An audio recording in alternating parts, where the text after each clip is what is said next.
I just want people to know that and I encourage you because it's really still shameful. Like you've been with someone, they're like, well, I bet you people are thinking, well, I've only been with someone for 6 months or only been with them for a month. Is it too soon? And I think as soon as you're having sex with somebody, it's time to.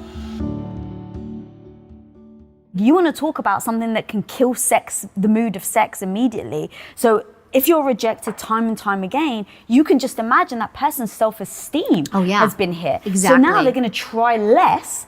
They're not going to feel as good about themselves. And now it creates this really weird freaking dynamic between two people. Yeah. And there's a lot, exactly, Lisa. And there's so many couples in that exact dynamic where they say, well, I stopped trying, initiating sex because I kept getting rejected.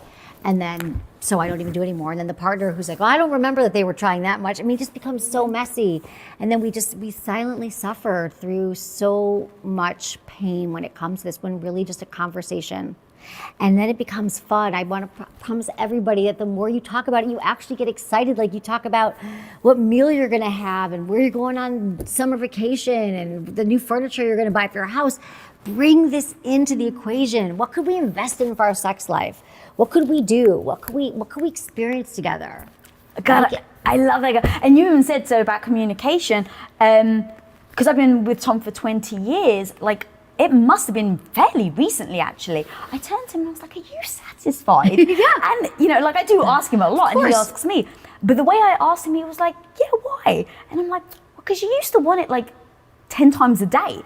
And, you know, now and he's like, but babe, that was when I first met you at 24. Yeah. He's like, I'm in my 40s now. Testosterone. Yeah, exactly. Testosterone drops for men in their 40s and for women as well. We have to get tested. We have to see hormone doctors. We have to realize that it's going to take a little bit more work. Mm-hmm. And it's okay. Like, it's okay that you might need to schedule it and talk about it. And of course you were like, well, it changed. It changes for everybody. I just want to normalize that your sex life will not be the same in your 20s as it is in your 30s, as in your 40s, your 50s. And so it's just really important that we just have more education and we understand that it's not about you. When you're in your early 20s, for a lot of men and women, our testosterone's raging. We can't help but have sex. Like it's all we think about. And then life goes on and it's testosterone, it's just life. We don't prioritize as much. It's everything. It's physiological. Yeah, and then consistency. I want to talk to you about how often people think that they should have sex. People always ask me, what is the number? They want this magic number, and I'm not going to give it to people. I'm not giving you a number so you can check it off, because people also assume that everyone's having more sex than they are. And they're not. Your neighbors are not doing what you think they're doing, and it doesn't really matter about your neighbors, because what matters is about yourself. So what is enough for both of you? Now, if you both say, well, once a week is great, then there's no problem. It only becomes a problem if there's a problem. Now, I think once a month isn't enough. I'll say that. I understand we all go through crazy times and stressful times where weeks go by, but then if weeks go by and then another 3 weeks go by and then another, then I would say, what could we do to start to make this more consistent? Because it's just like working out. You'll appreciate this, Lisa, is that, you know how it is when you are going to the gym regularly and you get up and you go to the gym and think about it. But then you're on vacation, you take a break, you take a few weeks off, and then you're like, oh my God. And like getting on your shoes, it's so hard. But then you get to the gym and you're like, okay, I can do this again. Why not try to avoid the slip into like, oh God, we gotta have sex, to make it consistent, to say, even if a week goes by, we should figure out a way to still be sexual, to still be intimate. Now, I'm not just talking about penetration. This could be mutual masturbation, where you're both getting off, you're both figuring out what feels good, which is really hot. I get asked a lot of questions about mutual masturbation because it's like, how do you do it? Well, you're just both laying back on your bed or wherever. You have your way of doing it, they have their way, maybe you're using a toy. And why I love this is because it's a twofer. First, it's really hot to see your partner in ecstasy and pleasing themselves. And the second thing is, you actually learn what feels good to them. You're like, oh, I didn't know that you used your finger this way or that way. And oh, I'm learning something about my partner. And it's intimate and you're aroused and maybe you're having an orgasm. And so that could still satisfy that urge, and that's still intimacy, which is what I think when people are like, how many times a week, that in a way is perpetuating the whole like penis goes in vagina sex, where I think that there's so many other ways to connect. That's interesting. But what if it's just like, I'm just not in the mood, right? Because here's what I'm so aware of my relationship with my husband that I never allow any emotion to steer me in the wrong direction. So we've never been multiple weeks except actually when I was really sick. I Right. just physically couldn't. But we've never left multiple weeks apart from that go without us actually having sex, because we understand the chemistry, we understand the neurochemistry that's Right. happening between us, that it's the bonding chemical, Right. that it's important for our long-lasting relationship.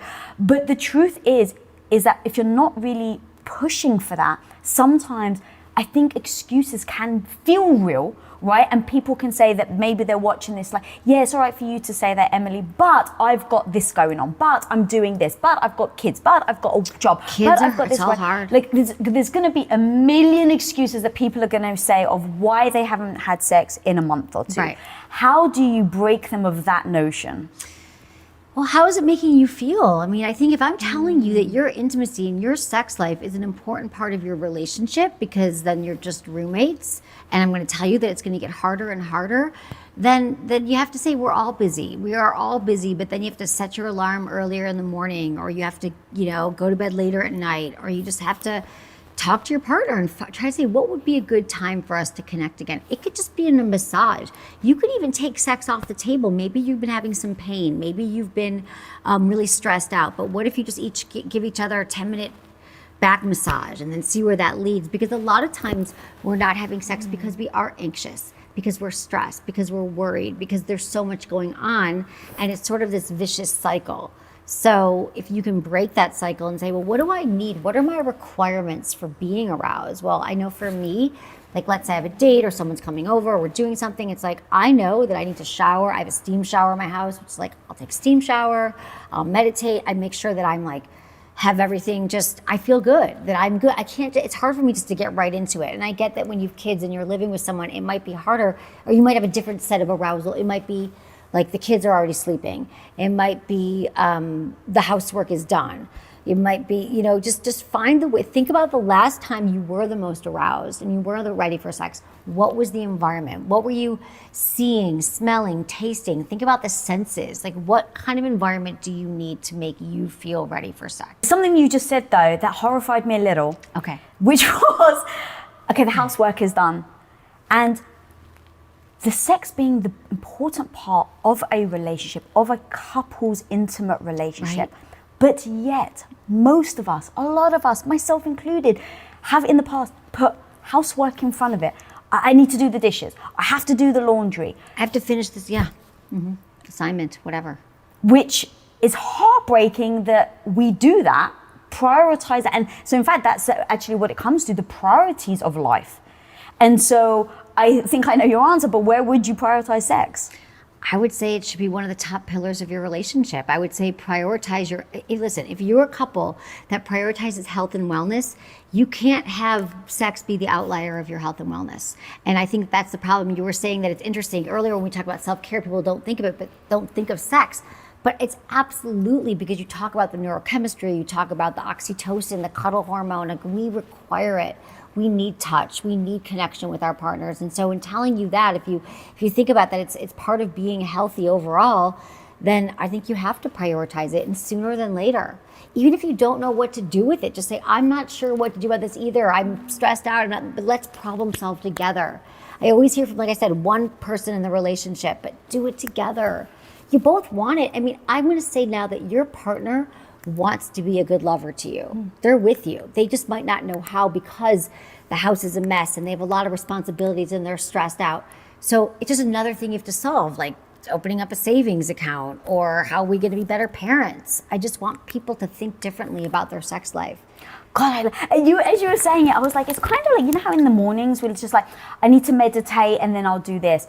Can you see a world where someone's like, I just need to masturbate and then I'll do this? Lisa, I got you my meditate. You did. I got her a masturbate, meditate, manifest candle, because that's me most mornings. I will do all those things. I will masturbate. I meditate every morning. But again, I am not a saint. I am not perfect. Sometimes I'll have go a few weeks and I'll be like, oh my God, like the pandemic, I'm home alone, like I'm not masturbating. And then I'm like, oh, and then whenever I have an orgasm, it's like the cloud shift. And I'm not saying this for everybody, but you're gonna notice a shift, because orgasms are good for us. They're actually help boost our immune system. They help with cramps. They help clear our skin. They help clarify our thoughts. I mean, it's like, it's what do you got to lose? I freaking love that, girl. And it's so true. Like, the more we're talking, the more, like, you know, as you said about your candle, making it normal so that it becomes part of our self-care. Because then, like, if we do that, I then think it will make it easier to start talking about more with our friends, with our partners. Because, like, even just going through all the hard questions, I was like, I can talk to you about it now that I'm in my 40s, confident, been with my husband for 20 years. But I'm like, what about that person that's just starting out? Like, how do we set them up for success? Or even someone right now that may be in a relationship where, let's say, they've got some bed death. And it's like, how the hell, Emily, do we start helping those people to spark it alive? Yeah. Like, there's opportunities here. We just have to be honest about what that is. Yeah. I mean, do some research, read about sex, start to explore your own body and figure out what feels good to you. I mean, I learned a lot. I mean, I do have a doctorate in human sexuality. I went back to school, but a lot of what I learned about my own body came from my own experimentation. It came from my own, how might this feel? We have so many nerve endings in our bodies. So just getting curious about sensations and what feels good to us. I just want people to know that and I encourage people because it's really still shameful. Like, you've been with someone, they're like, well, I bet you people are thinking, well, I've only been with someone for 6 months or only been with them for a month. Is it too soon? And I think as soon as you're having sex with somebody, it's time to start talking about it. Yeah, like, isn't there a quote, like, if you can't talk about sex, then you shouldn't be having sex? Yes, exactly. Exactly. And we will talk about everything with our partners. Literally, sometimes, like, you had a baby together. You sat and watched that baby come out of your wife's vagina. Like, you birthed something. You have shared everything. You've been through the highs, the lows, but you will not address your sex life. And it's just, I just want to turn that on its head. I want to take away the taboo and the shame. And I think that the more that you hear it and you realize that you just haven't been living in a world where it was safe, where it was comfortable, be that friend in your friend group. Be that friend that talks about it. Say, hey, I know we never talked about this, but do you masturbate? Or what kind of orgasms do you have? I'd love to know. And I think you will find that people are going to be on board with the conversation. I've found that most people want to talk about it. They just haven't felt safe or had that person. Yeah, it's very true. And at least right now, and obviously you're way more in this space than I am, but I still hear people that get either weirded out, offended, or think that there's something wrong with them if their partner's still watching porn. Great question. I hear that too. That is very common every day because, again, we have all this misinformation about porn. Porn is a complicated topic because, first off, the problem with porn, I'll start with this, is that the proliferation of porn since our smartphones have been in our pockets, so maybe about 16 years, probably since I started, so this is something that I've seen change a lot, is that a lot of people have now grown up that when they think of sex, they think of porn. Porn is not an accurate depiction of how you have sex. It is scripted. It's most of the porn that we see is made by men for men through the male gaze. So it's what men fantasize about. It doesn't mean they necessarily want that to happen. And that's when you see all the penetration happening without the warm up. You don't see that it's awkward. You don't see there's no story. There's no storyline. I can tell you about some good porn that's being made now that's like ethically produced for women. That's for women by women, which is great. But going back to the thing about, so that's what I want to say about porn in general, but it can also be great because it's titillating. It can be inspiring. We might learn some scenarios that turn us on. We can watch with a partner. But there are a lot of people who believe that if their partner watches porn, it is cheating. Now listen, if your partner's only watching porn and they don't want to have sex with you, if they are feeling more standoffish, if they can't perform, now this is when porn becomes a problem.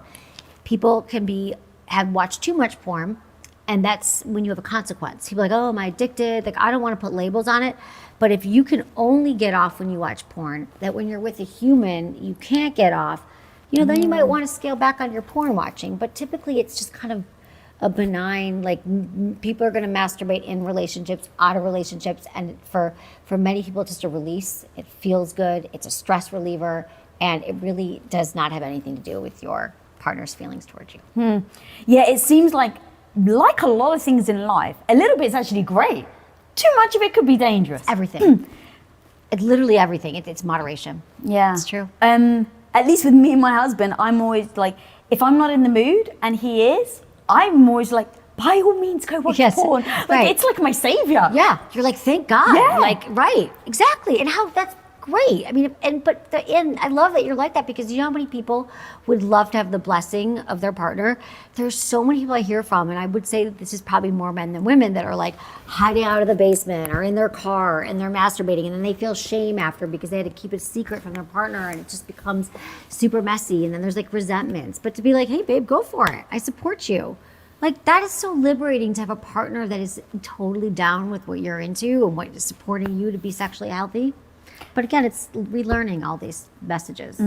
So what if then you have a fantasy or a desire and you share it with your partner and they're so horrified? Like, now you want to talk about feeling the shame, the judgment, the embarrassment, the feeling like, well, I'm never going to do that again because this didn't end well. How would you handle that sort of situation where you're not judging yourself, but your partner Yeah, is? like, so they actually are judging. Like, our biggest fear is coming true, that they are judging us. Well, I think you have to sort of ease into it. So, like, I think, again, it's about having the conversations. I would build up to it. So I would say, so I've heard that one of the top fantasies is, and this is true, is like threesomes or group sex. Split among genders, top fantasies. So you just kind of take baby steps. Would that ever be interesting to you? Have you ever fantasized about someone watching us or having someone else in the room? And then you just say, do you have any fantasies? Sometimes you guys could maybe build fantasies together. So I just think you got to build up to it. And again, not a one-time conversation. Well, that's the thing. So let's say you're just starting out your relationship, your sexual journey with somebody. Is there a right time to be bringing up, hey, I actually really like this. Can you try this? Just like, physically. Yeah. And then when is that good, like, next step of being like, hey, I actually have some fantasies? Because that's, like, I think people worry about timing. How long should I be with him before I'm open about it? Right. Before I actually articulate my dreams, my fantasies, my G-spot, like all of that sort of thing. I think, if you want to have pleasurable sex, start talking about it now. And I'll go back to the yes, no, maybe list, because I had no idea it would be so... such a great fodder for couples, because from there to jump, even if you don't get all the way through it, you're like, oh, you like spanking? I want to be spanked. Amazing. Maybe you just go off of that. Or you like dirty talk? I didn't know that. Like, let's figure out how to talk dirty together. So I guess what I'm saying is, like, bring in some other tools, some other resources that you guys could discuss together and sort of make that part of it. Like, how great to find out on a third date if your partner has a growth mindset around sex. What if your partner says, oh, well, I don't talk about it? That you have your answer. People walk down the aisle with people and they're married for years, and then they call me like, my partner's not sexual. Well, how was it at the beginning? They were never really into it. People don't change. You become more of who they are unless they have a very specific, like, I'm going to change. This is what you're all about. Unless you decide, I'm going to become more sexual, I'm going to get more in shape, I'm going to start to meditate. Like, you could decide that up until now you weren't, but if your partner hasn't done any work around this, then don't be surprised. Find out before you commit for life.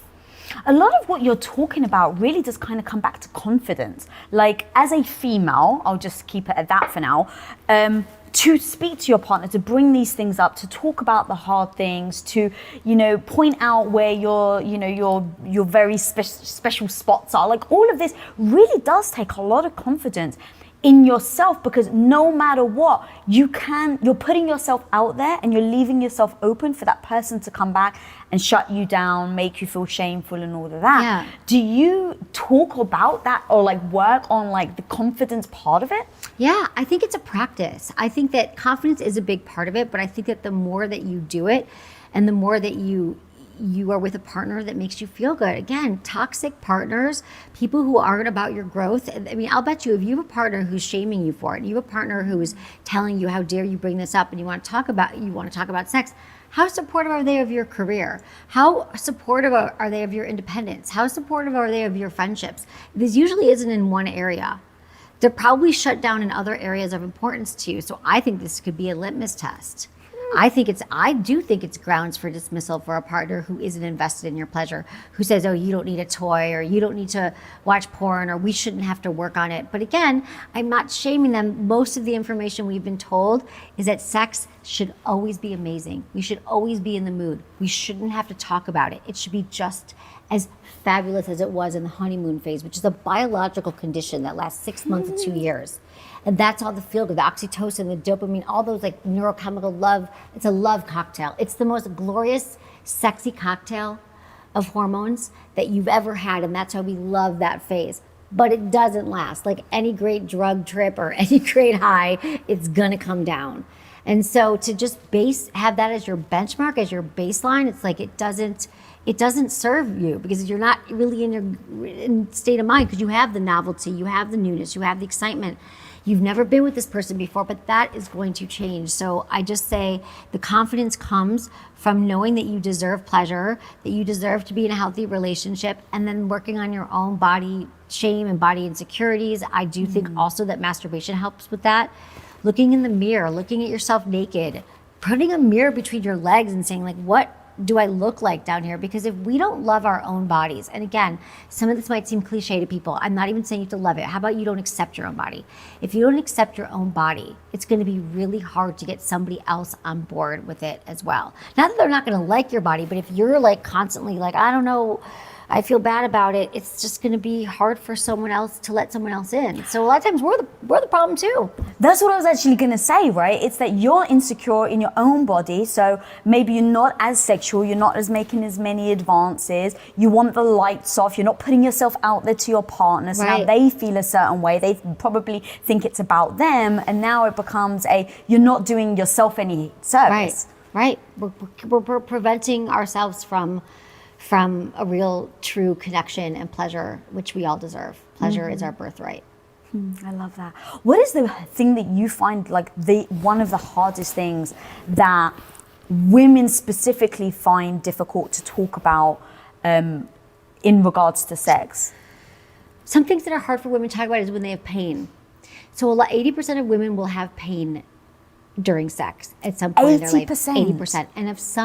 And of those women, it's not all the time, but for some, it's every time. But we're just starting to look at women's sexual health. And so women can have something called vulvodynia or vaginismus, which means that upon entering anything, so it's a tampon, it's a finger, anything, they've had it their whole life. And it just means that they clench or they hold in stress or pain, and they're constantly flexing their pelvic floor muscles or tensing it. And so that's why I say you can check out a pelvic floor physical therapist.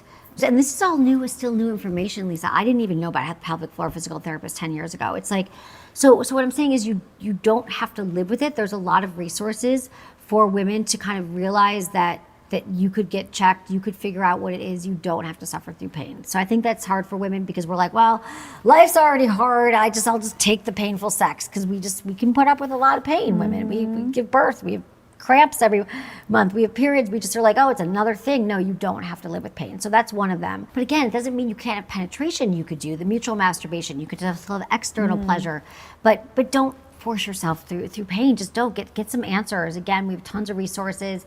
Unfortunately, a lot of gynecologists aren't as prepared to talk about this stuff. They just don't. They weren't trained in it. We don't prioritize women's sexual health in this country.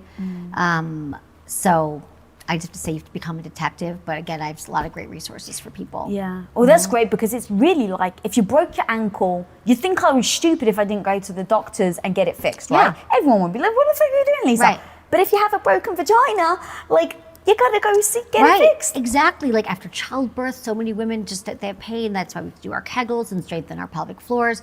But there could just be there could be tearing, there could be fissures. I mean, there's a lot. And sometimes women, certain times a month, when we're ovulating, for some women, they have pain like once a month, and they're just like, oh, I don't know exactly when it's going to happen. It's because like our ovaries drop. And so it's just like getting smart and paying attention to our own cycles and our own bodies. Become an expert in your own body. Why is that one then the most taboo, or like one of the biggest taboos? Well, to talk about pain? Yeah. I just think because we feel shame. Because we think, well, I don't want my partner to reject me, that I have pain. So I would say that just one of them we're very uncomfortable.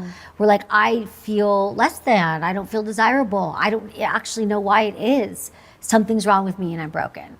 So that is a taboo, and talking to our friends about it. I mean, I think that if women start to open up with their friends about it as well, they realize that they're not alone. If I'm saying 80%, at least your friends could be like, oh yeah, that happened to me once, or I have a friend, or here's what I did. So yeah, pain is one of them. And I think it's also just, I'm not having pleasure, or I need more foreplay.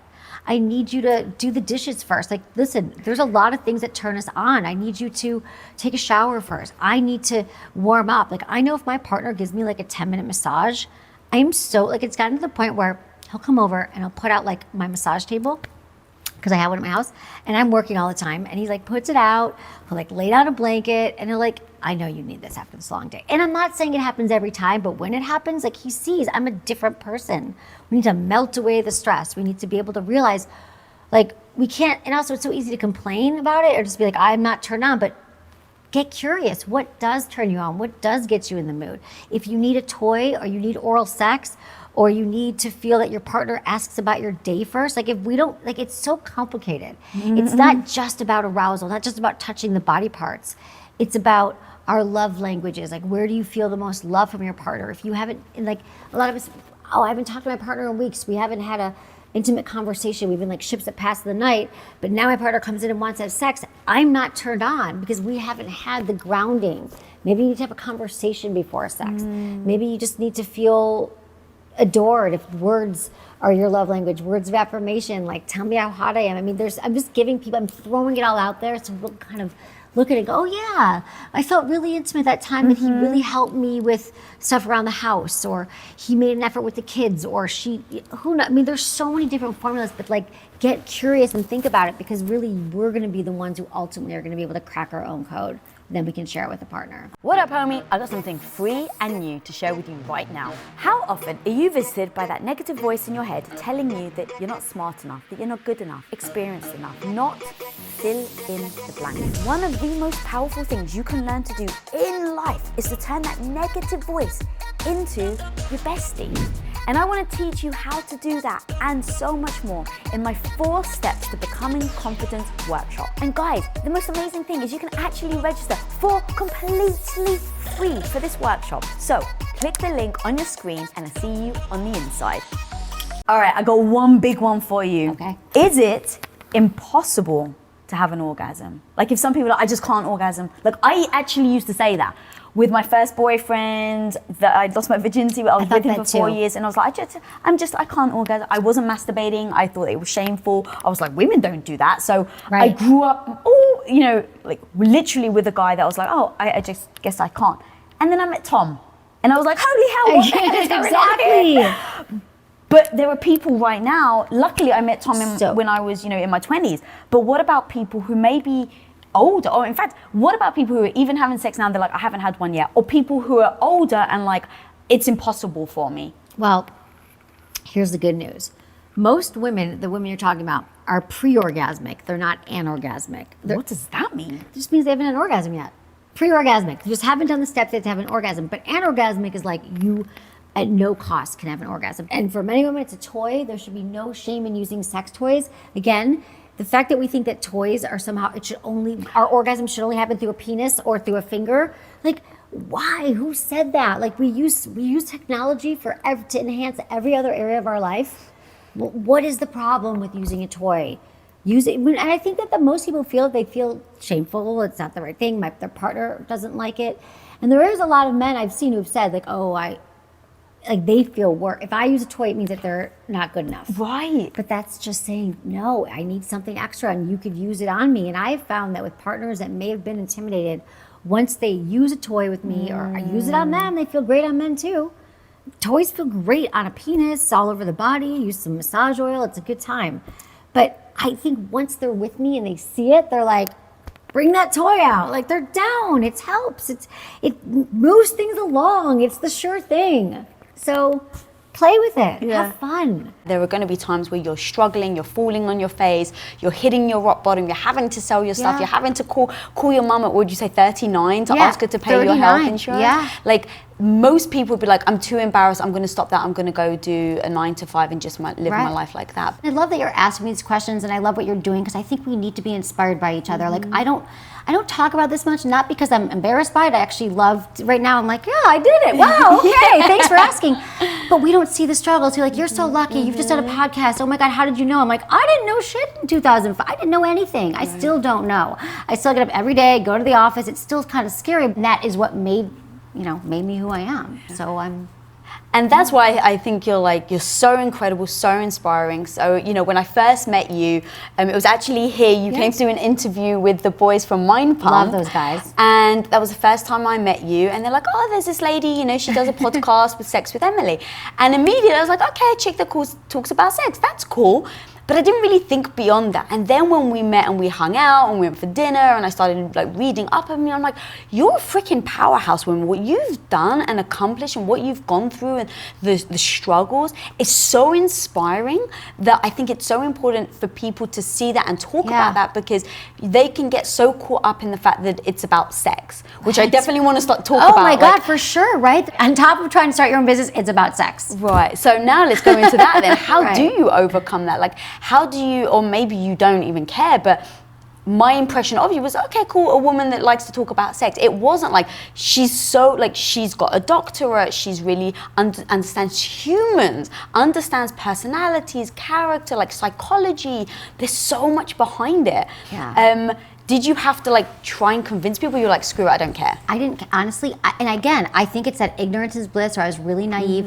When I started the show, I was in no way an expert around sex. I was literally the guinea pig. I was like, oh my God, I just went to my first sex party. I had a threesome. They sent me a free sex toy. You know, now we get like literally like 25 pounds of sex toys a week. It's so funny you're asking me this, because I don't remember having to shy away from sex. I've always been very proud of it. So wherever I went, to a dinner party, or I was waiting in line for my dry cleaning, is that whenever I told people what I did, they were like, oh, wow, that's cool. Can I ask you a question? I've got this bump. Or how do I ask my girlfriend to, you know, do this thing for me? So wherever I go, people have a question. You probably have that around health and nutrition. I think we were both at dinner. I was like, wait, so tell me about this. So it's this universal topic, but the difference about sex is there's not a lot of people talking about it in a really honest, open, non-judgmental way. So I wasn't carrying all of that judgment around with me. I just knew my day-to-day life, who I was meeting, and the response I was getting, and it was always very, very positive.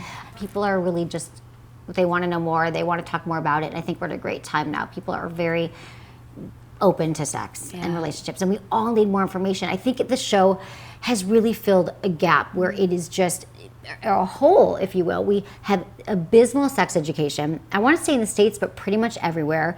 I can speak for England, you're right, it's everywhere. It's everywhere. It's everywhere. And we walk around thinking that sex is this area of our lives that should always be perfect. It should always be magical. We should never have to talk about it with our partner. And the second it's not great, we should dump it, or we should end it, and there's something wrong. And so I'm just here to say over and over again, no, you got it. Communication is a lubrication. Talk about your sex life. Understand your body, and without shame and judgment. Yeah. Why do you think that is? Because, you know, you even said, I'm sure people ask me all the time about fitness, and it's such a, like, fitness to me is part of well-being, right? Mindset, about living the great life. I think sex is too. Yeah. But people can very easily openly talk about fitness anywhere and everywhere. But the second it comes to sex, people start shying away. Yes. Like, what do you think it is about that people shy away? Even more so women. Women, oh my Like, God, why women. do we? I'll tell you why. It's because it's not talked about in our churches, our synagogues, definitely not around the dinner table. Even our friends don't talk about it as much, right? Like, I wish that my friends in high school had talked more about masturbation, because I didn't even know about it. I started having sex and I didn't have an orgasm. It's a whole other story. My friends were like, don't you masturbate? I'm like, it never even occurred to me. So how great would it have been if we did talk about it? So we don't say it in our culture anymore. It's still hush hush. We can't even say vagina on television up until 10 years ago, which is like anatomically like what it is called. Penis was fine, vagina wasn't. So we're just, you know, so that's like society. And then there's so much shame around it. So I think that women and men have shame around our bodies, around being slutty, asking for what we want in bed. There's no great role models, and so that's why there's no demonstration around it. We are left to deal with our own sexual insecurities, body image issues, feeling like we have to be one thing when we don't feel that way. You know, and women are such caretakers that we feel like, I want our partner to be happy. It's not around our own sexual pleasure. I'm here to tell you none of that's true. And then there's also religion, and there's shaming and trauma. So that's why there's shame, and there's trauma, and there's judgment. And we realize that if we do bring up sex, that will just be shut down, which we probably will be. Like, we probably will be. Like, they don't want you to talk about it in the workplace. So that is why there are. And so my goal, like, is really just to like have it taught in schools, like talk about pleasure, not just scaring people with STDs and pregnancies. And we don't even know how to talk about it to ourselves, to our partners, or to anyone. So that's why. until you started your podcast, and now you're breaking all barriers, girl. Yeah, it's so incredible, because even for myself, going from like terrible education, right, on sex education, didn't really know anything. My mum, it was taboo, you couldn't really speak about it at home. So it was, I kind of had to figure things out as I was getting older, and this is back before the internet, showing my age. So it's not like you could just Google stuff or like watch porn and learn. Like it literally was, you had to figure it out, and all the mistakes are kind of made along the way. But until I think I met my husband, Tom, I did shy away from talking about sex, communicating, figuring out what I liked, and he was influential in my coming out. Like, be expressive on who you are, baby. You know, you can be a sexual being and not be a slut. You can own your sexuality and dress that makes you feel good, and not shy away that you're worried that someone's going to call you something. And once I started doing that, I found confidence. That's exactly what it is. That's where the confidence comes from. Is that I do hear from women all the time who are like, do I have to act like the girls in porn? Do I need to not show him what I want because he's going to judge me and think that I'm slutty, all that? But the second you start doing it, you realize like, oh, this is what's missing, was our own acceptance of ourselves, our own love of our body. And our partners are dying for us to tell them what we want, and they want to figure it out. They don't have all the answers. So you're absolutely right. Self-confidence, that's where it comes from. And I found this self-confidence not just in the bedroom though, but in my everyday life, in business, in being a woman, in walking into a boardroom. Like, when I put my knee-high boots on, I feel different. If I put on like something that I'm like, oh, you kind of look good, Lisa. Like I carry myself differently, which means that then I approach things differently. It just switches my mindset. Yeah, exactly. And being healthy and eating right, all those things. And when you're having orgasms and people are like, how do I hate my body? I'm like, masturbate every single day, or whatever feels right to you. Take that time, because your hands have such power to give you pleasure. And so once you do that, you like can really truly learn to like love your body, and to kind of have that serotonin rush and the dopamine and all the things that come with sex and orgasm, and that will spill over into every area of your life. And you're absolutely right. And you walk into that, whether it's a boardroom or a bedroom. You're like, this is what I am. This is who I am. Yeah, this is what I want. Yeah. That's great. Yeah. Going back to, so you were brought up, your parents divorced when you were young, and they both remarried multiple times. Yes. Did that have an emotional effect on you in regards to relationships, marriage, sex, and then how did you sex overcome? with Emily, never, Again, everything in our life, I think, is, I want to say a gift, but in a way, some things are really hard. But our struggles and our pain and our suffering is exactly who makes us who we are today. So I think that my infinite curiosity for understanding love and commitment, but a lot of my show is not just about sex. It's about relationships and dating and marriage and love, stems from the fact that my parents got divorced at 9. I attended 4 of my parents' weddings before I was 25. It was a struggle, and I like, well, the relationships are disposable, and actually this whole marriage thing looks so not fun to me. Psychology 101 would tell you that my parents' divorces, the marrying, divorce, the discarding the partners, and then my dad dying suddenly when I was 19. So I'd like to figure out what it is about love and what it is about having great sex and marriage. So really that was sort of one of the bases for me starting Sex with Emily, was that I don't get it. 50% of marriages end in divorce. Like, it's a failing business, but I want to turn it around. I want to know what works for people. So when it started, I was like, I'm going to get to the bottom of it.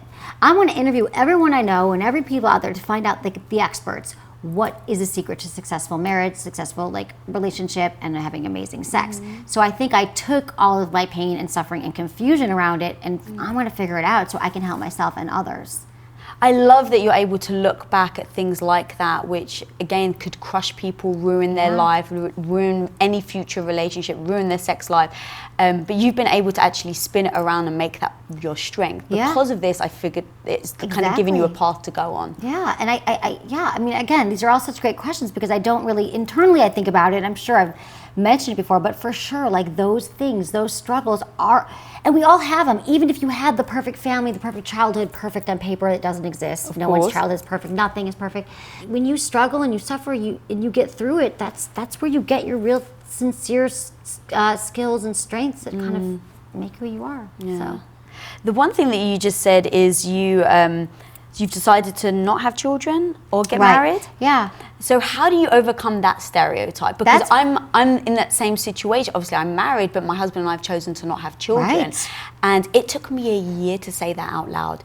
Even though Tom and I had decided, we were very happy with that decision. Yeah. For me to actually verbally say that to people, because I was insecure that I would be judged. Right. All of a sudden, if you don't have kids, oh, you're not a real woman, or you're not a nurturer. And it took me a long time to own that and say, no, I am a nurturer. I Right. love taking care of people. Right. I just choose not to have children. Exactly. To then pass on, like, to do that nurturing with. Like, Right. I surround myself with people that I want to nurture. Like all day long I want to nurture. Right. Right, exactly. I totally get it. I said it, I remember at 19 saying, okay, so really like having sex with one person for the rest of your life, that seems so boring. Like who would ever want to do that? But I always knew at the back of my head, I'm open to it. I'm open to like seeing if that changed over time. And it really didn't. So first I'll address the kid thing. I feel like my business has been my baby, my friendships, my nurturing. So to me, that is so fulfilling. I get to travel, I get to do whatever I want in the world, and just having a kid just never, I guess my body never spoke to me that way. Like women talk about their biological clock and they just know they want it. And I think that's amazing and you should do it. Conversely, I think there's a lot of women who think they should. Like you said, they're going to be judged if they don't. Like that's just my lot in life. But I never did anything that way. I knew that that wasn't my path. I have no zero regrets around it, and I really hope that women watching this can kind of see us as these examples of like you can have a really rich, full life. So I think go with your gut. If you don't the kids are not something you want to talk yourself into. So I think it can be really. I think more women do need to talk about it, and I'm glad that we are talking about that. So. And the marriage thing, you know, I don't know. I just also felt like, what is the purpose of that? You know, I am in a relationship right now with someone that I'm really in love with, and it's great. And, you know, who knows what could happen? But I didn't orient myself that way. I don't see why we need it. And I always felt, again, if I meet someone and I'm truly in love with them, and I think, and this is what I said about kids too, I thought, if I'm with someone and we both agree, and I'm like, well, of course we should have children. We both want that. We need to reproduce now. I would be open. It wasn't like I was like, no, I will never do it. I was open, but you know, my life goes on, and I keep moving forward, and it's just not my jam. Yeah. Tom and I were the opposite. When we got married, we were like, yeah, we're having kids. I was brought up Greek Orthodox. Yeah. When I wanted to go to university to do a film degree, my dad was like, okay, well, you're going to get married and have kids anyway, so it doesn't really matter. So Right. he was like, You'll get over that career thing. Yeah, he really did think that. And Tom and I thought we were going to have kids, but as our lives changed, our priorities changed. And so we really did speak about what our priorities are. And every year we would have that same discussion. It's like, okay, is this what we want to do? Is this the path we want to take? What's the pros and what's the cons? What do you actually, like, having the real conversation Right. of, Tom was like, I'm driven. So if you expect me to come home every night at 6 p.m., that's not going to happen. I'm going to come home when work is done. Now, if I come home, I'm then going to want to spend time with the kids. So are you okay with me spending less time with you? And I was like, no. Right, absolutely not. I love how you guys talk about things. It's so rational. But think of all the people who are shocked when they have kids. They're like, oh, our relationship fell apart because you didn't talk about it beforehand. You didn't picture what it actually means to be responsible for another human being besides yourself. And that's why so I love healthy. Oh, thank you. I love you guys. But that's why I love you and what you do, right? Because when I look at all the decisions you've made, and the fact that like it's about sex, and you've chosen to not have children, like it's so easy for people to put you in a bucket, right? Oh, she's that type of woman, put her over there. I'm not like that. But what you have accomplished from a business perspective, the way you think about things, the psychology you think about dealing with these people, like it's real emotion of the, you know, the marriages I'm sure you're saving. Oh, yeah. Tell me a bit about that, like how people respond from an emotional standpoint of the kind of tools that you're starting to give them. I think the tool that I give couples, and I know this because they call into the show and they email me, is that I really talk a lot about communication. I think we are not only about sex, but just about relationships and your desires and what you want, and that your communication as a couple has to come first and foremost in the relationship. You got to talk about everything, and we just assume, again, like not just sex, but things should just be perfect and work without communication. So the emotional response I get from couples almost every day is that you saved our relationship, you saved my marriage, or you know, a woman this morning direct messaged me on Instagram, and she was like, thank you for giving me the self-confidence to ask for what I want in bed. You finally made me feel like it was okay to be a sexual woman, to be a sexual being, and to ask for it. If you don't keep moving forward, you know, if you're not constantly moving forward, you just sort of stagnate, you know, like you die. You really do. If your relationship is, everything stagnates. Your business is going to stagnate, your workout routine, your sex life. And so I think the permission I give people and the advice I give people is, no, you have to work on it. And working on it doesn't mean like it's dying, it's dead, or there's a problem. It means that you're actually going to have growth. Growth comes from change and from talking and working. So I love that you said it on another interview, where basically, like fitness, you wouldn't expect to go to the gym if you lift the same weights every day, if you do the same exercise every day. Why would you expect any change? And that sex is exactly the same. When you said that, I was like, oh my God, it's so true. Yeah, like the same position every night, even the same toy, the same bottle, like the same porn. Like even if you're doing all the things, if you guys have threesomes every weekend, you're going to get bored of that as well. So. And that's why I think it's exciting. The thing that I also think I've flipped on its head for couples is that once you get past the shame and the weirdness of talking about sex, which yes, it's not easy. It's never, even if you're in a long-term relationship, it might be awkward sometimes. But once you peel all that away, you realize that it's actually fun. It becomes like a new activity that you share. Working on your sex life together becomes like just as much you talk about your favorite Netflix show, where you're going on your next vacation, you're like, honey, I found this great thing. Let's try this tonight. Like Sex with Emily said, that's what I love. Two people kind of use me as a reference. So I was listening to Sex with Emily, and she says, if we watch porn together, it can actually be really healthy. I'm like, great, blame me, listen together. And so I think that permission to have it be this living, open, breathing thing that you guys get to share. I mean, there's really, I don't know what else you guys get to share that's intimate, that is that intimate and has that much potential for growth and pleasure and satisfaction than your sex life. Ladies, I know sometimes you worry that you're not good enough. Trust me, nobody knows that better than me. I spent almost a freaking decade having my soul sucked out of my body, doing something that I didn't love. Finally, even though I was scared to freaking death, I decided I was going to go for it. And I've ended up building the life of my dreams, a life I couldn't have imagined, because I realized that radical confidence is being afraid and doing it anyway. I wrote this book for you with 10 no BS lessons that you need to go from feeling stuck and frustrated to doing anything that you set your mind to.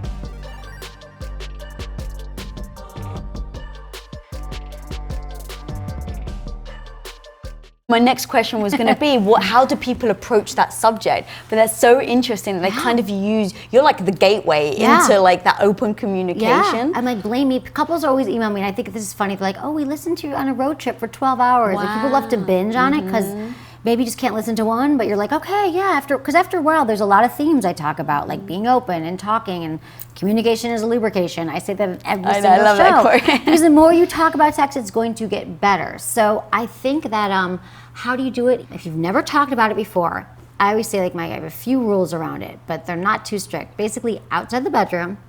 So you don't want to be like, okay, babe, that like you roll over after sex and be like, we need to talk about it. Our sex life is abysmal. Like leave the bedroom for sleeping and for sex. Like that's it. Do it in a neutral environment. Maybe it's at breakfast. Maybe it's when you're going on a walk. I love driving in the car because you're driving. You don't have to make eye contact. If that's so weird for you, you can be like, so babe, let's talk about our sex life. And you don't want to be blaming and shaming. So not like, you never ever initiate sex. So the best way to do it is like, babe, I've been thinking a lot, I love us. I love our relationship, and let's just start talking about our sex life. I mean, I love us. I love the sex we're having, but why don't we create a sexual bucket list where we each write down 3 things we want to try and we exchange those lists? And start with that, right? And if you don't know it, you can do it together. You can be like, let's do some research. Let's watch some porn. Let's read a book. Let's read erotica, and let's put like bookmarks in places that we think is hot and revisit it. I mean, really, there's no wrong way to do it except if you blame, shame, and even if you do it in the bedroom, that's okay. But it's just about together, and it might be awkward, but once you do it, it's like ripping a Band-Aid off, and you will be so grateful. Those are great tactical tips. Specific That's tips. amazing. Yeah. All right, I want to start talking about the difference between men and women, because there is a big difference, and I think that some people try to be like, no, it's like, just own it, there is a difference. Yes. The one thing that my husband used to say to me is, look, women want romance to want sex, men want sex to want romance. Mm-hmm. And so once he said that to me, everything just kind of fell into place, because I've got some friends who sometimes complain that husbands don't give them romance, right? He never buys me flowers, he never does this and that. And then when I ask them, well, do you ever just pounce on him when he walks in the door? They're like, no. And so for me, I'm always thinking like it has to be a give and take, right, in that relationship. What is your opinion on that? How do you see it? I mean, what we have to understand, the difference between men and women is that it's basically how we are wired. We get turned on so differently. And I always say that men are frying pans and women are slow cookers. I always say foreplay is not a suggestion, it's a requirement. We actually need, so with the romance, it doesn't have to be flowers. Like for me, it's like my boyfriend saying, babe, you look so hot today, or you're so sexy, or good job with work. Like I like the words. I like him like talking and all that verbal foreplay. And then I'm gonna get turned on. We're different because women, our brain is the largest sex organ. So women actually, the more we can keep our pilot light lit and be thinking about sex and keeping it top of mind, will serve us so well in the bedroom. Because you always hear like men think about sex 8 million times a day or whatever the stats are, and women don't as much. There's some truth to that in the sense of men just walk around and they'll see like a melon and they'll get turned on, right? They're like, oh my God, that melon. And women are just, our brain has to be on board with it. We don't visually see something as much. I'm not saying never, but we just don't work that way. So for women, I would say like, it is hard sometimes when your partner wants it and you don't, because we just didn't do the work to prep yet. We're not there yet. And so for guys, again, they might see you and they're really turned on. Like, so what's been really helpful for me is like, and for a lot of couples, is just understanding, like, I love the love languages. Did you read the love languages? I read an equivalent. Yeah, you can do the quiz too, yeah. right? Like there's 5 ways that we all experience love. It's words of affirmation. So my partner saying like, babe, you look so sexy, or whatever, like you look great today. Physical touch. So you just might always want to be like touched all the time. It's gifts. So you came home and you thought to bring me flowers, or you thought to buy me that shirt I saw. I love that.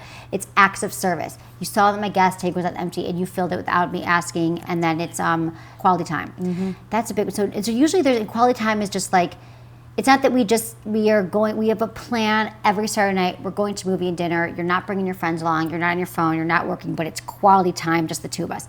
And typically in hearing that, there's 2 of those that will resonate. And typically they're not the same as your partner. You're lucky if there's a match, but usually it's not. So for me, it's physical touch and words of affirmation. So if we don't touch, I'm like, what's wrong? I'm not turned on. I'm not ready. I feel like I am not loved. And love is a precursor sometimes to being turned on. When you're with someone for a while, you might not even be able to get to the sex because there's so much built up resentment.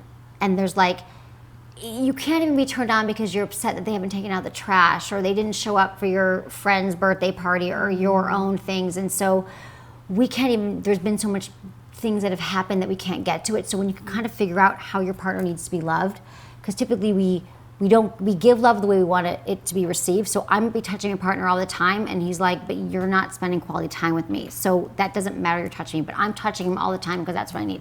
So figuring out how you both want to be loved. But as far as like figuring out how you turn each other on, I think it just comes to like communication and building in all these different tools. And it's different for every couple. So I think I just give the tools, and then people have to take it and run with it and figure out on their own what works for them. Just starting to talk about it. Therapy is great for couples who can't get past things. I'm a huge fan of therapy. Just like you need an accountant, you need someone to help you with your business, you are going to need a fine tuning. And I think most couples are going to need therapy. And it can work wonders. Didn't you say therapy is like your religion? Yeah, it is my religion. It really is. My parents, that was one thing they did. They're like, put me in therapy when I was like 10. They were like, we're getting divorced. We can't talk about it. You go figure it out.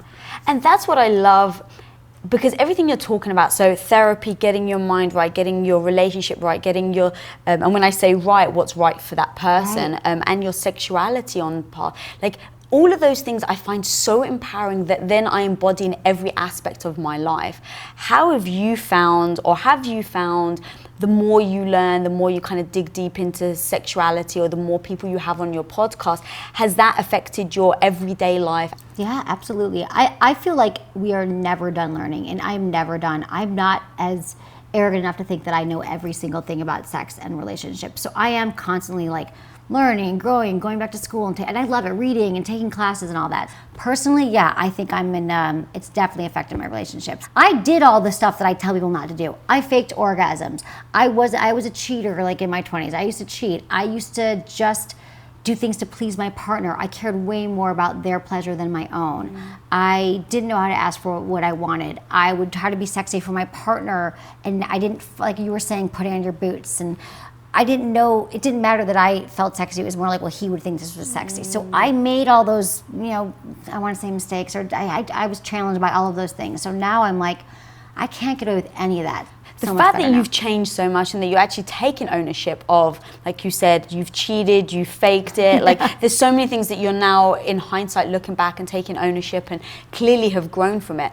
Does that type of growth then spin into your business of like, I mean, you've got an app, you've done TV shows, you've written articles. Like, has that kind of translated into other aspects of your life? Yeah, I mean, well, I think everything, it all feeds into each other, because once you have that confidence now, I'm not worried every day, like, how to pay my rent and what's going to happen. I haven't really, like, and I had to learn everything by doing, too, which is much, what I think a lot of entrepreneurs, like, you have to do everything in the business, right? Like, I was, you know, working on the website, doing all the social media, I did everything, like recording the podcast and editing. I just shudder to think now I can't even work the equipment, right? But you have to do it all. So now I think, yeah, it all feeds into each other. But I have to tell you that it definitely gets better all the time. And I communicate and I'm open and I'm very driven in my life, in my personal life, my professional life, and in my sex life, to keep making it better. How do you actually get to that point though? So there's, you know, like, let's assume there's young people right now or even older people who just still can't accept themselves for who they are, right? They're trying to be perfect and they're trying to do, you know, appear to have the perfect life because they think that that's what they should be doing. Did you have to do something to your mindset to then accept, like, you know what, I'm not perfect and that's okay? It's so funny because, God, we're all so different ways. I've always been one who, I think my biggest struggle is that I'm actually, it's funny, I've just thought about this lately, that I say I'm really non-judgmental. I don't judge people and I'm really open and honest and accepting, which is 100% real. And I realize, this is a very vulnerable moment, I take all that, I do it towards myself. I'm really hard on myself. I'm really like I'll even finish the interview going, did I talk too much? I didn't pause. I should probably have more voice training where I'm giving you specific points. Here's the 3 points to better sex. I turn a lot of judgment on myself, that why can't it be easier for me to remember things, or like the ADD thing has been a huge struggle in my life, which I don't talk about as much, but it's like, the more that I talk about it and the more I say, listen, I'm sorry if I sound distracted, I've a problem with focus, people are like, great, I get it, me too, I'm that way, my kid's that way, my boss is that way. So people just embrace it because we all have our own challenges. So I just think for me, the more open I am and honest to people, like the more they just embrace you more, because then you're real. So it wasn't like anything I had to consciously be like, today I'm going to be vulnerable. I think I always have been, but I just think the more I've gotten positive feedback from it, and people are like, you really got to suck it up and be strong, you know, there's times for that, but there's also like, you know, wherever you go, there you are. And I like to just kind of bring all my stuff along with me. And I know that it doesn't make me less of a person. It makes me maybe more relatable and someone that people can really trust and open up to. So I love that, and I thank you for being so vulnerable. I think that's really important for people to see, because people will think, oh, well, she's successful and, you know, she has this perfect life and she's beautiful, and so like they're going to kind of dismiss you, I think, in some areas. But it's like, no, you're actually dealing with these raw things every day, like every single day. Like I deal with so many, you know, God, so many things. So I no way walk around going, I'm perfect. I do think that you know, our brains, like evolutionary speaking, are not wired towards the positive. It just isn't. Like we constantly, it was a survival skill to kind of scan the environment and be like, okay, like someone can come in like cavemen, like they're going to be able to steal our child. There's something wrong with the roof here that could leak through our thatch hut. We are like, that's how we've adapted to look at what's wrong. And so I think to really go back and go, wow, I've made it. During your introduction, I'm like, yeah, okay, she's cool, that girl, she did a lot. And I was like, I felt the thing that I was like stirred by it, because I was like, I don't do that enough. So like when I was a kid, I would be like say something negative and I would be like 5 things positive, and I still have to work on that. So I think all of us have to realize that like it's okay to have the negative, but as much as you can, love yourself, praise yourself, take in the good. And that's what I work on every day. I love that. I recently put on a Post-it note on my mirror that I have to look, like the mirror that I use every morning, so I can't ignore it. And I just put a Post-it note that says 1 win. And I heard it from a guest on our show, Impact Theory, and it's so true. Humans, we're so used to, like what you said, like what have we done wrong? What's going wrong? What's the fear? And I found myself in a pattern of looking back at the things I did the night before or the day before and going, shit, I should have handled that differently. Oh, Lisa, you messed up there. And we're not likely to pat ourselves on the back. Right. And while I think it's important to notice the mistakes you've made so you can adjust, like, it's also important to give yourself, like, what was that 1 win you had the day before? Exactly. So just have a Post-it note that says 1 win. Every morning now I wake up and I'm like, okay, what was my win yesterday? I'm like, all right, cool. Right. And it just gives you a different emotional feeling. It's so true. We got to do that more. You're right. It's so, I mean, God, I want to like implement it in the office too. I mean, it's so freaking true. We can just look at the holes in things. And I constantly have this thing of I could do that better and that. But you're right. What are the wins? Where are the challenges? What did you, even if it's like I went to the grocery store, I returned that pair of shoes that's been in my car for 3 months. The shit like that plagues me. I'm like, but you have all that, things are all over the place, you know, but there's many wins. How come I don't orgasm with my partner? Okay. So, this question, here's the thing. This is probably one of the most common questions I get asked. I want everyone to listen to this because sometimes people freak out. Only 20% of women will orgasm with a penis. So I'm going to say a heterosexual relationship, man, woman, penis goes in vagina. The way we've been brought up, we make these assumptions that we should be having an orgasm that way.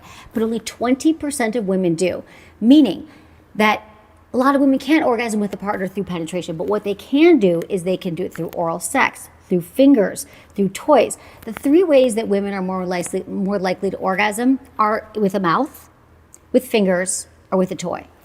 Why is that, Emily? Well, that is because what happens is when we talk about penis and vagina sex, which is, again, I'm assuming this is for heterosexual couples, it's very different with same-sex couples. What happens is the most sensitive nerve endings, like the clitoris, which is external, it's outside the vulva, which is the external part of the vagina, that's where all the magic happens externally. And there are some internal nerves, people call it the G spot, I like to call it the G area, but typically that's not going to get stimulated by a penis. So we need the good old foreplay. It's not just a suggestion, it's actually a requirement. It is a requirement for women to get turned on. I often think of it this way, that women are slow cookers and men are frying pans. Men are gonna, and again, it's not this way across the board with every man and every woman, but typically men are gonna get, they're gonna, Tom sees you and he's like, let's go, I'm excited, right? Your partner see, and we're like, I was just finishing a text. I didn't see you walk in the room. Like, what is going on?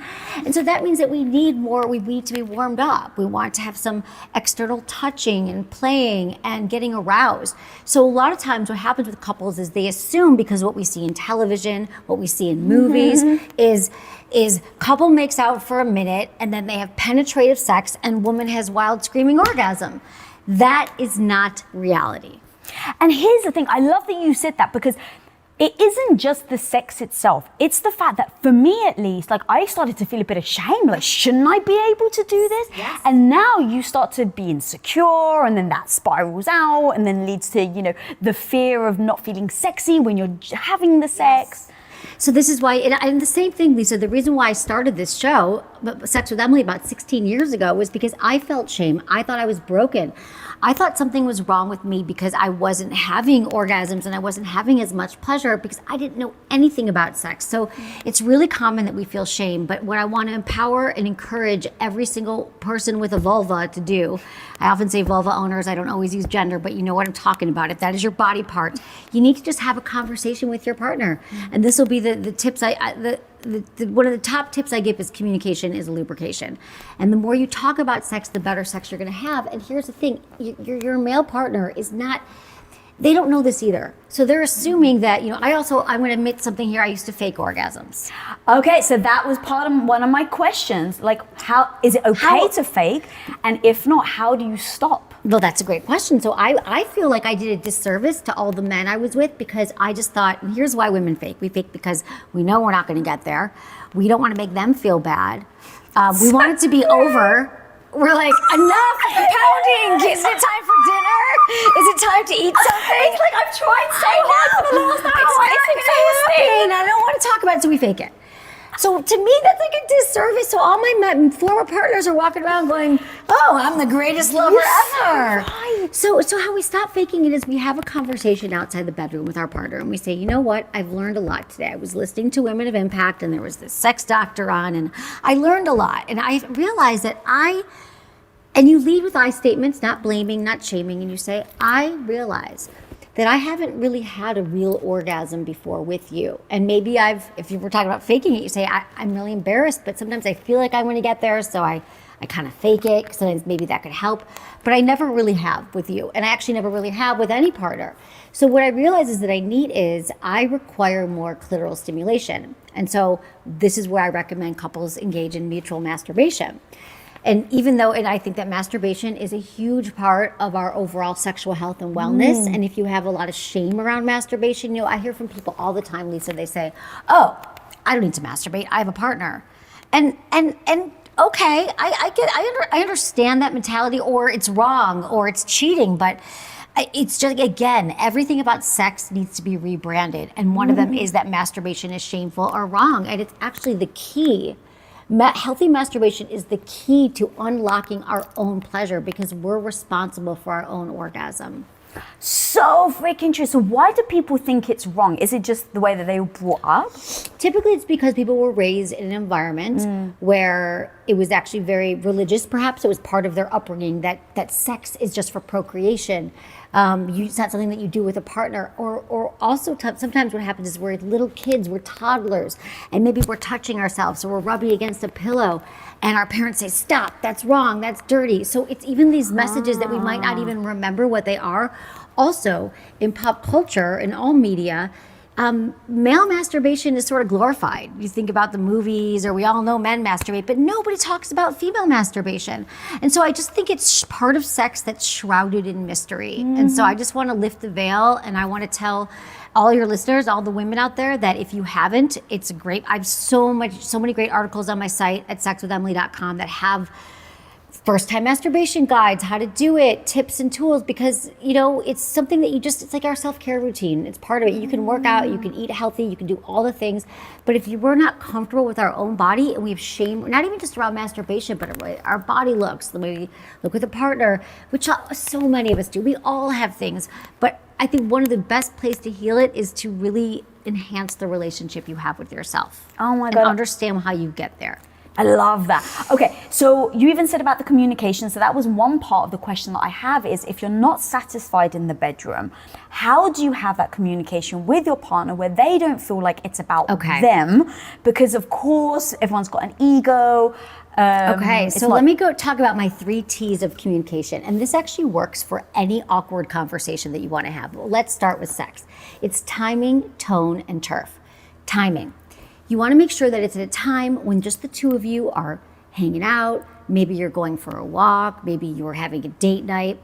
It's not when you're mad at your partner again for not giving you an orgasm, or they didn't pick up their clothes, or you're like, and another thing, I've never had an orgasm.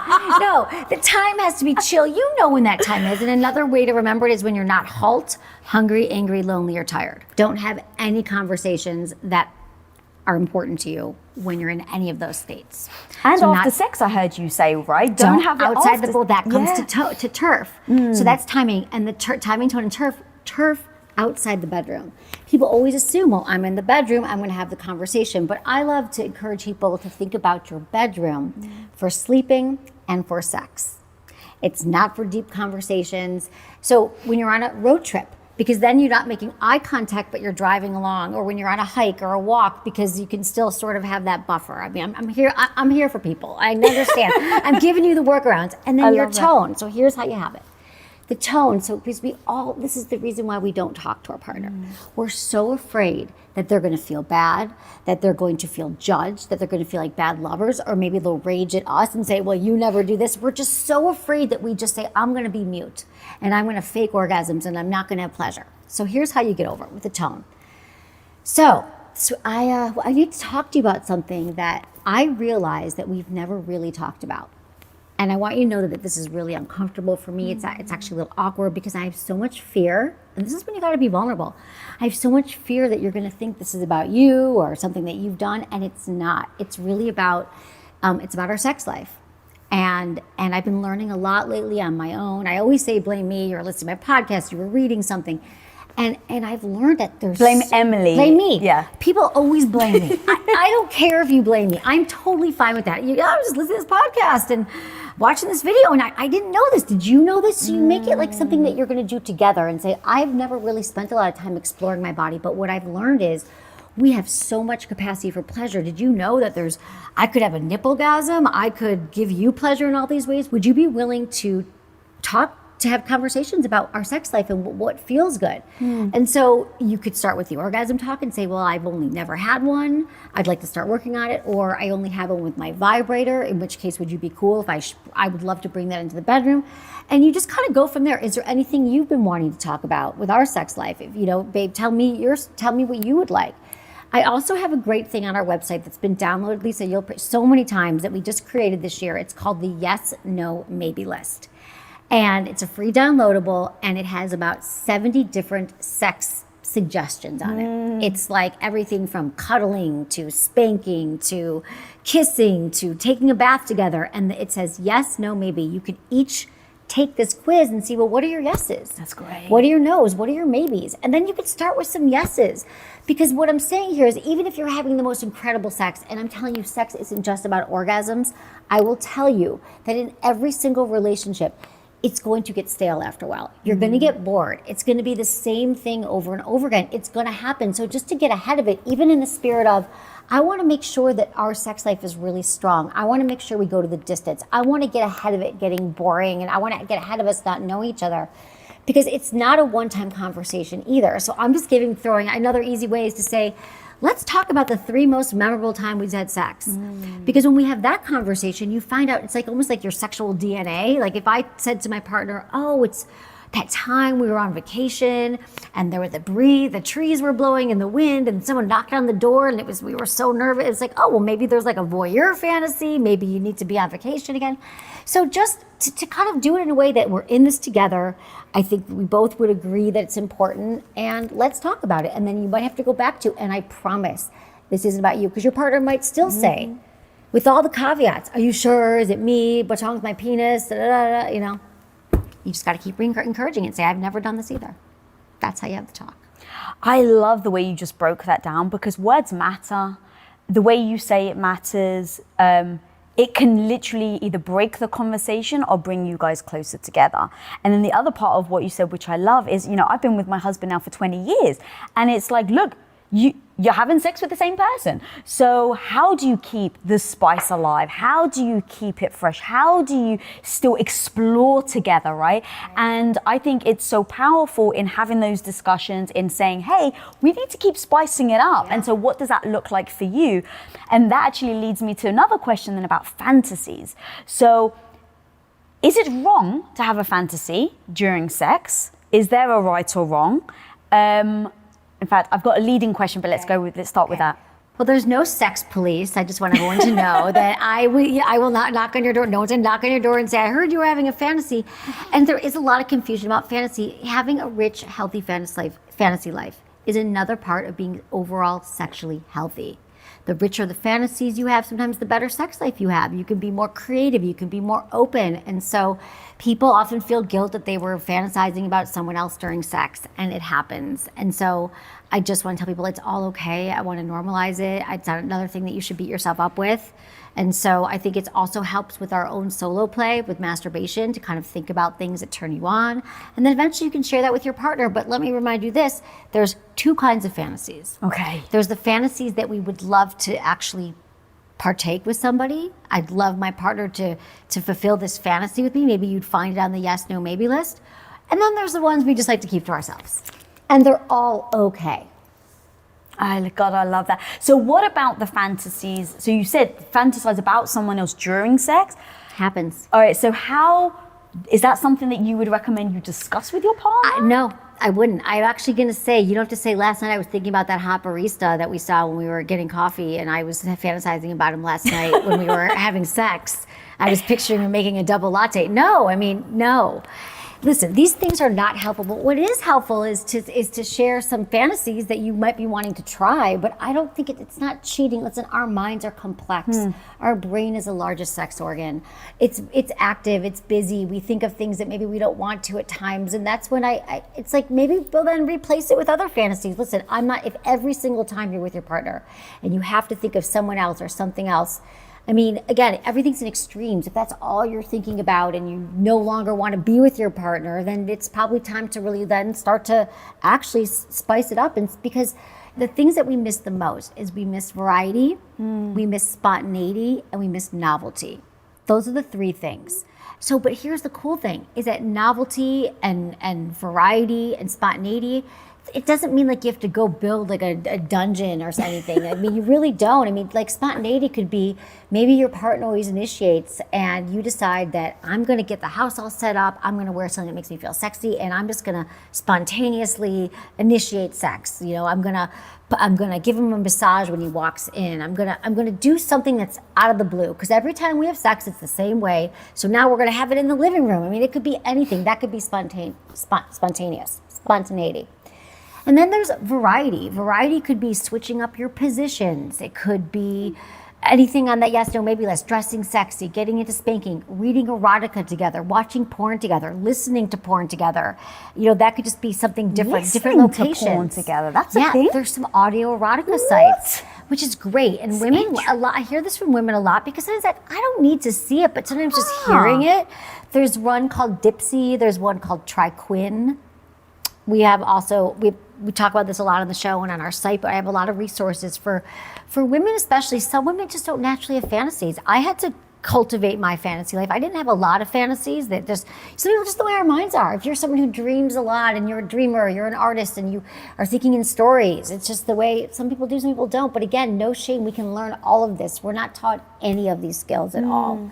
And the reason why so many of us aren't in the mood for sex, and I will say it's men and women equally lose their drive. It happens. That's a whole nother conversation, but it's because our brain isn't on board for sex. If we expect that every time our partner just comes up to us and we should be ready to go, we're not doing our part. We have to keep our own pilot light lit. That was one of my questions, is what happens when my partner has less of a sex drive towards me? Like, is it about me or is that them? I'm so glad you're asking these questions. It is not about you. I mean, we always assume, this is just going back to the sex conversation, we assume if there's anything going wrong with our sex life, it's our fault, they're not attracted to us anymore. We often assume that. So I think this is a conversation. Usually if you find, for men, and again, I hate speaking in this is not absolutes, but if a man is on, let's say, antidepressants or blood pressure medication, there's some so rule out, like if they're on a medication or something like that could impact your sex drive. If they're really stressed about money, about their job, about work, depressed, anxious, these are all going to impact our sex drive. The foods we eat, how much we drink, if we do drugs, we're not sleeping. I mean, there's so many things that impact our sex drive, and to think it's just not attracted to me anymore is just, it's just short-sighted, and we end up hurting ourselves that way. So this is when we go back to the conversation. Because here's the other thing, Lisa, in most relationships, there's something called mismatched libidos. There's a high desire partner and a low desire partner, and again, split among genders. That was one of the big myths. I used to believe that I used to believe the hype that men wanted sex all the time and women were frigid, and not true at all. But there's a high desire and a low desire partner. The interesting thing is usually those people don't match up, which is a bummer. How great would it be if we don't want sex or we want it all the time? And so you got to work with that. That's when you have another conversation. You say, you know what? I realized lately I want sex every day, and it seems like you don't want it as much. Let's kind of work around and figure out some ways to work sex into our schedule. And that's why I think scheduling sex is important. People think it's not sexy. It is literally, it is going to save you so much anguish. It's going to save you so much pain. It's going to save you so much heartache if you just know Saturday night is our night. It's on the calendar, because then the high desire partner isn't trying on Wednesday and Thursday and Friday and feeling rejected, because then we can all look forward to Saturday night. I can get myself in the mood. I can masturbate beforehand. I can make sure that I'm ready. And then you look forward to it. You could start talking about, like, where should we have sex Saturday night? What should we do? And it becomes fun. We got to make sex fun and something that you're shared. It's not up to one person to carry the weight of the sex life. Well, it took some effort to phrase this compassionately, and it took some effort to not let my demons take over, and it took some effort to be this vulnerable with you. And you've met it by making me feel like an asshole, or making me feel insecure, or making me feel crazy, or that's an issue.